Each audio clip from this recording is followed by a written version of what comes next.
Hi, I'm Hannah. Growing up, I had everything a kid could want: loving parents and a cozy home. I was their only kid, and they spoiled me with love, not just stuff. They were big on education too, so after high school, I headed off to college and then landed a job as a travel agent. For over a decade, I hustled at a city travel agency, learning the ropes of the trade. After my folks passed, they left me a bit of money. Nothing crazy, but enough to make me think about starting my own thing. That's how I ended up opening my own travel agency. It was tough in the beginning, like, really tough. I had to scrape and claw for every client I got. But I made it work, and soon enough, the agency started doing alright, even thinking about expanding. I always believed in looking sharp, especially at work and public events. You never know who you're gonna meet, right? So, there I was, a regular at this little salon on the corner of my street, getting my hair done by Marie, a sweet woman in her 60s with hands of magic. We'd chat about everything: my business, her salon, the latest gossip. One day, Marie got all excited while she was washing my hair. "You know, Hannah, I've got a son, Mark. Such a handsome guy, and smart too. But still single. You should meet him." I was a bit taken aback, but went along with it. "Sure, why not? Could be fun." She beamed. "Great. I'll set something up." Fast forward, and I'm sitting across from Mark at a cozy little diner downtown. He was cute, alright, and had a way with numbers, working as a financial expert or something fancy like that. We hit it off, talking about everything from our favorite movies to our crazy work schedules. "You gotta have some crazy stories with a job like yours." "Yeah, there's never a dull moment, that's for sure." "What about you? Any crazy stock market stories?" I sipped my coffee, watching his face light up, talking about his day-to-day. "Nothing too wild. It's mostly numbers and grumpy old men," Mark shrugged, grinning. "But it pays the bills, and then some." We talked for hours, closing the place down. It was easy, comfortable. And just like that, Marie's matchmaking wasn't such a bad idea after all. After Mark and I got hitched, things took a turn. The wedding was a blast, full of laughter and dancing, but the next day it was like I woke up next to a different person. Well, not Mark, he was still the laid-back guy I fell for, but his mom, Marie, she flipped a switch or something. We were having breakfast, just a couple of days after the ceremony, when Marie dropped the bomb. "Hannah, darling, you and Mark should really think about getting a bigger place, you know? Something fitting for a growing family," she said, stirring her tea a bit too vigorously. I choked on my coffee a bit. A bigger place? We just got settled here." Mark chimed in, with that "let's not start a fight" look. "Mom's got a point, Hannah. We could use the extra space. Maybe something with a yard?" I gave him a look. "Sure, I guess. We can start looking." But Marie wasn't just talking about any house. No, she wanted us to buy a huge place, like the kind you see in magazines. And the kicker? She wanted in. Not just as a visitor, but living with us. "Hannah, think about it. If I moved in, I could help out around the house. I'm planning to leave the salon, start something fresh. I've been looking into blogging, maybe a lifestyle thing, you know?" She was all excited, eyes shining. I tried to keep it cool, but inside, I was freaking out. "Blogging, huh? That's interesting. But living together? That's a big step." Marie nodded eagerly. "Exactly. And with my blog, once it takes off, I'll be more than able to contribute." The next thing I knew, I was nodding along, agreeing to house hunt. We ended up with a gorgeous place, way beyond what I thought we needed, but it had that charm, you know?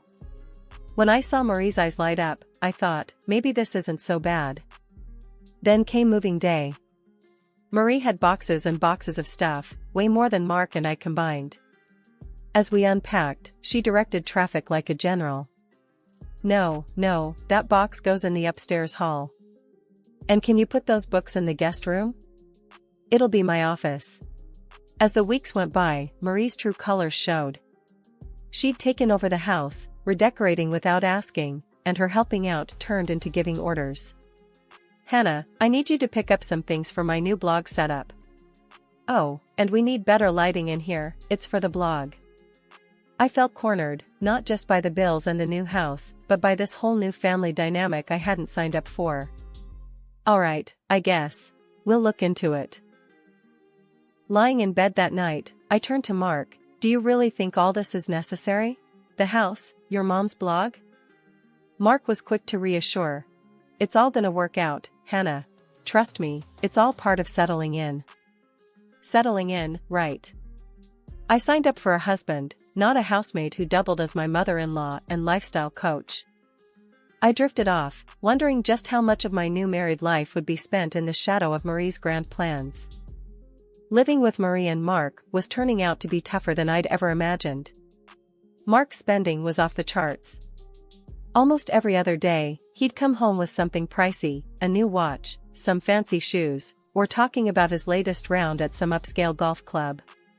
He even set aside a whole room just to store and display his collections of high-end watches and leather shoes. I tried to keep things chic but affordable on my end, believing we weren't at the luxury splurge stage yet. This difference in our spending habits was becoming a regular source of friction between us. "Mark, do we really need more watches? Maybe we should be saving a bit more," I said one evening as he unpacked yet another purchase. "Hannah, I make good money. I should be able to enjoy it," he snapped, not looking up from his new shiny gadget. The conversation always ended there, with him shutting down any further discussion. Meanwhile, Marie was on a roll with her new blogging venture. It had started gaining traction faster than any of us expected. But with the fame, her demands grew too. One day, she came to me with a request, or more accurately, a demand, that took me by surprise. "Hannah, darling, I've been thinking. To keep up with my blog's image, I need to get some work done. A facelift, maybe tweak my nose a bit. You know, freshen up," Marie announced as if discussing the weather. I was flabbergasted.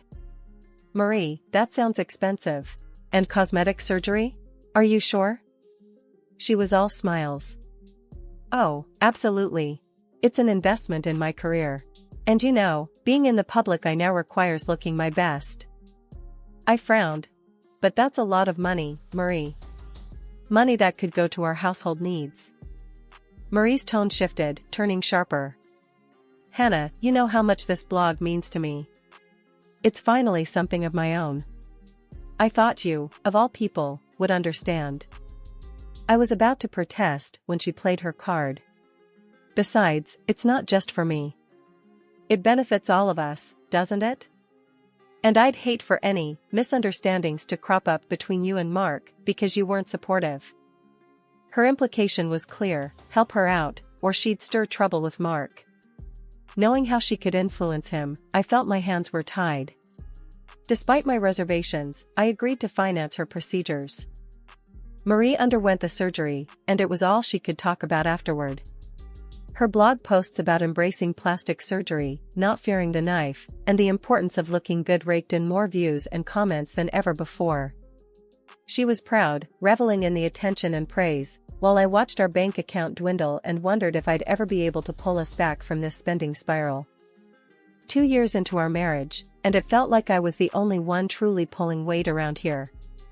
My travel agency had really taken off, and I was proud to say that I was the main breadwinner. Not only did I handle all our bills, but I also paid our mortgage all by myself. Day in and day out, I juggled work, home, and everything in between. At night, I'd cook meals tailored to Marie's special diet, keeping the household running smoothly. To anyone looking from the outside, my life with Mark and his mother Marie looked picture perfect. Marie never missed a chance to gush about our wonderful family life and the beautiful home on her blog, painting a pretty picture for her followers. However, the reality inside our walls was a bit different, especially when it came to Marie's latest obsession, her live streaming. One Tuesday morning, this reality came crashing in during one of her broadcasts. I was in the middle of preparing a dietary breakfast for Marie when she decided it was the perfect time to put me on the spot. The kitchen was bustling, Marie with her phone out, capturing every mundane detail for her followers. "And here's the star of the house, my wonderful daughter-in-law, Hannah," Marie announced, thrusting her phone in my direction as I was halfway through flipping an omelette. "Morning, everyone," I said, managing a tight smile, not wanting to drop the omelette in front of the live audience. "Hannah here is the best when it comes to travel. Tell us, dear, what's the latest in the world of travel?" Marie chirped, the camera focusing on me. Clearing my throat, I set down the spatula. "Well, there are some exciting travel deals coming up, especially for those looking to escape the winter chill." Marie's eyes sparkled with an idea, and she leaned closer, her voice a pitch too cheerful. "Speaking of travel, Hannah, why don't you share with our lovely viewers your fabulous idea for our next family vacation?" "I believe South Africa was mentioned?" I was blindsided. "South Africa?" I echoed, my mind racing.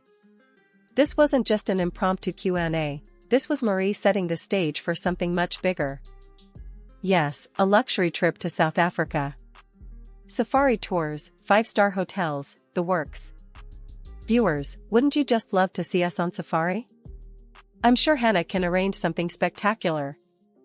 Her followers immediately chimed in with excitement, their comments flooding the live feed.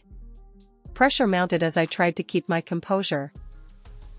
"Well, it's definitely an option," I said, trying to stay non-committal. "But let's discuss it later, off-camera." As soon as Marie ended the stream, I turned to her, frustration bubbling over. "Marie, we need to talk about this. You can't just plan things and announce them without discussing them with me first, especially not live." Marie was unflappable as ever, sipping her coffee. "Oh, lighten up, Hannah. It's good for the blog. And good for your business too, don't you think?" "It's not about the blog," I pushed back, feeling cornered. "It's about respecting each other's roles in this family. You can't use your followers to pressure me into decisions." I left the room, leaving Marie to make her far-reaching plans.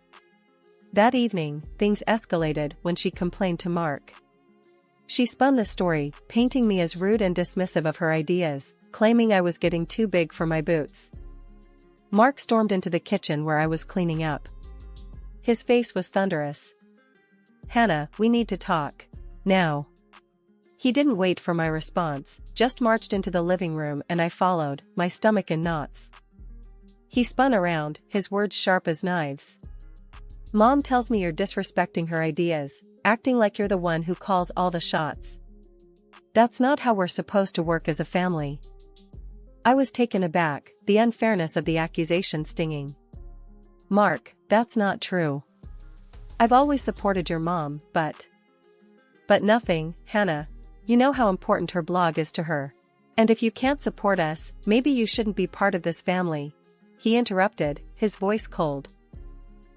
The threat hung in the air, heavy and suffocating. I tried to reason with him, to explain my side, but he was having none of it. "I've even prepared divorce papers, Hannah. I keep them just in case you decide not to follow through with our plans." The words felt like a slap. I spent the night in our guest room, crying, feeling more alone than ever. The idea that Mark would keep such a thing ready was heartbreaking. The next morning, still reeling from the night's threats, I felt a wave of nausea that wouldn't pass. It was more than stress, something was off. I called in sick at work and made my way to the doctor's office, the weight of the world on my shoulders. Sitting in the sterile doctor's office, I was going through the motions, answering questions mechanically until the doctor gave me the news that shifted everything. "You're pregnant," he said, looking at me over his glasses. Pregnant. The word echoed in my mind, a beacon of hope in the turmoil of my marital strife. At 37, this was a moment I had hoped for, but never let myself believe would happen. Despite the chaos at home, this news filled a space in my heart with pure joy. I went home, a plan forming. Maybe this baby was a sign, a reason to mend fences. I found Mark in the office, his demeanor still frosty. "Mark, I went to the doctor today," I started, my voice steady, despite the shaking inside. He looked up, wary. "And?" And, we're going to have a baby, I said, letting the words hang in the air. The change in Mark was instantaneous. His face softened, the edges of anger smoothing out. He stood up, coming over to wrap me in his arms. Really? That's great, Hannah. I'm sorry about last night. Things will be different now. Relief washed over me, mingled with caution. But there was work to be done if I was going to keep this family together. In a move to bridge the gap, I took the initiative to plan the trip to South Africa that Marie had so publicly put on the agenda. I threw myself into the arrangements, booking excursions to Cape Town and Johannesburg, a safari in a national reserve, and trips to both a desert and lush waterfalls. The trip to South Africa was supposed to be a fresh start, a way to mend the growing rifts at home. Instead, it spiraled into a disaster from the very start. As soon as we boarded the plane, Marie began complaining about everything, the length of the flight, the turbulence, and even the meals served on board. It's way too long. How could you book such an uncomfortable flight, Hannah? Marie grumbled as another wave of turbulence shook the cabin. Trying to keep my tone even, I replied, Marie, it's the shortest route available. There's nothing I can do about the flight duration or the turbulence. Her complaints didn't let up, and by the time we landed, I was already exhausted. But that was just the beginning. At the hotel, Marie's dissatisfaction found new targets. The moment we checked in, she started on about the hotel not living up to its online reputation. This place? This is where we're staying? I expected something far better, given the pictures online. Hannah, are you sure this is the right hotel? She criticized loudly as we stood at reception. Mark, as always, was quick to back her up. Yeah, Hannah, Mom's got a point. It doesn't look like what we saw on the website. Feeling the sting of their joint disapproval, I managed to say, this is one of the best-rated hotels in the area. I'm sorry it's not what you expected, but let's try to make the best of it. Despite my efforts to keep things positive, Marie's and Mark's displeasure only deepened. Marie found fault with every aspect of the hotel, from the service to the food, and Mark echoed her every sentiment. It didn't help that I was feeling increasingly unwell, the early stages of my pregnancy making it hard to keep up with the demanding schedule of tours and activities I had planned. The tipping point came after yet another day of excursions that neither of them enjoyed. Marie summoned me to her room for a serious talk. The moment I entered, she launched into a tirade. Hannah, you are by far the worst travel specialist I've ever seen. You've completely ruined our trip, she accused, her voice sharp and cold. Stunned, I tried to defend my efforts. Marie, I've arranged everything according to what we discussed. I'm trying my best here.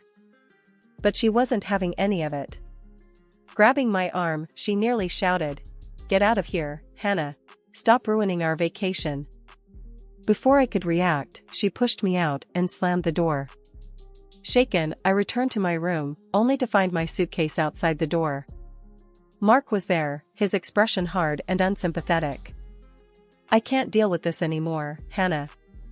You being sick all the time, it's too much. I think it's best if you leave, he said, his voice void of the warmth I once knew. Feeling a mix of disbelief and heartbreak, I picked up my suitcase. Without a word, I left the hotel. I felt incredibly unwell, my body and mind pushed to their limits. At that moment, all I wanted was to be back in the safety of my own home in the USA. The flight back was agonizing. Every turbulence shook me not just physically, but also emotionally, my stomach churning with pain and distress. I landed back home with a sharp ache that seemed to gnaw deeper with each passing moment. Instead of the comfort of home, my first stop was the emergency room. The diagnosis confirmed my worst fears. I had suffered a miscarriage. As I lay there, trying to process the loss, my phone lit up with countless missed calls from Mark and Marie. With a heavy heart, I called back, only to be thrust into another chaotic situation. Marie's voice crackled through the line, frantic and demanding. Hannah, it's all gone wrong here. We've been robbed, our documents, our money, everything. And it's gotten even worse, she blurted out, barely pausing for breath. Trying to steady my voice, I asked. What happened, Marie? She continued, her voice tinged with panic. We were out, and I was filming for my blog, just a normal day, when someone snatched our bags. And when I complained about it to the hotel staff, they were so rude, I had to tell them off. They called the police on us, and now we're in jail. You have to help us, Hannah. Her words swirled in my head, piling onto the mountain of stress I was already under. Marie, I'm in the hospital, I said, my voice breaking. I've had a miscarriage. There was a brief silence on the line. Then Mark's voice came through, his tone anger and impatience. It doesn't matter, Hannah, we really need you right now. This is serious, we could be stuck here. The lack of sympathy, the sheer audacity to dismiss my pain so quickly, it was like a slap in the face. I'm not going to help you. Handle it yourselves. Without waiting for a response, I hung up, a mix of anger, sorrow, and disbelief coursing through me. In that lonely hospital room, as I grieved the child I would never hold, I made a silent vow to myself. I would start anew, rebuild, and never let my sense of self be compromised again. The day I was discharged from the hospital marked the start of my new life. I went straight home to finalize the severance of my ties to Mark and Marie.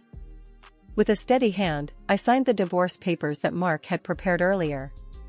Afterward, I gathered every item that belonged to him and his mother, clothes, personal belongings, the countless shoes, and watches that had filled our space with the excess of their lives. Everything was packed up and delivered to their cramped old apartment in the city. With that chapter closed, I took the next step. I sold the house I had bought with my hard-earned money, the house that was meant to be a home for us but never truly felt like one. Selling it was freeing, not just from the mortgage and the memories, but from the life I was so desperately trying to fit into. 2 months passed, and Mark and Marie were deported back from South Africa, arriving with nothing but the clothes on their backs and a phone in their hands. Their shock was palpable when they found strangers living in their home. The new owners, uninterested in their plight, threatened to call the police if they didn't clear off their property. Marie's voice was shaking with fury when she called me. Hannah, what the hell is going on? Where are all our things?